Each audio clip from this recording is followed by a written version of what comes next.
This morning I'm reflecting on Genesis chapter 3, verses 20 and 21. And it's really interesting that Adam names his wife there. He names her Eve, gives her a proper name. In chapter 2, he named her woman, just like he named all the other animals. But in chapter 3, verse 20, he named his wife Eve because she is the mother of the living. So the offspring that we saw in Genesis 3, 14 and 15, the offspring of the serpent and the offspring of the woman, now we learn that the offspring of the serpent, they are cursed, and the offspring of the woman, the offspring of Eve, they are distinguished from the offspring of the serpent because they are living ones, and this is why Eve is given her name, which technically means mother of the living. And then in verse 21, God shows us the means of life, the life-giving design he has for the children, the offspring of the woman. He covers the shame of Adam and Eve with a garment made from the skin of an animal, which means that an animal had to die. That is a picture of atoning sacrifice.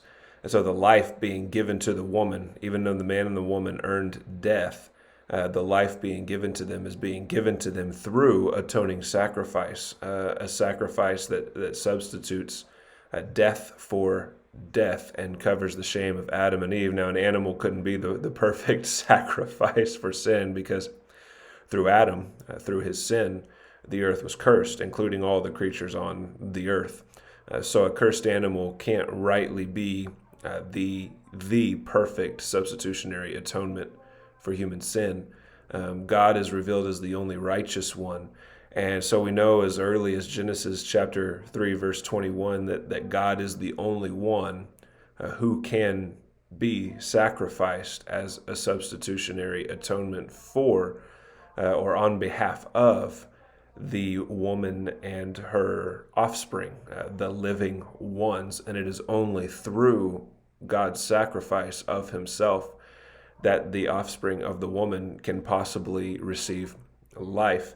When we get to the Gospels, Matthew, Mark, Luke, and John, we see the law here fulfilled. We see this atoning sacrifice fulfilled.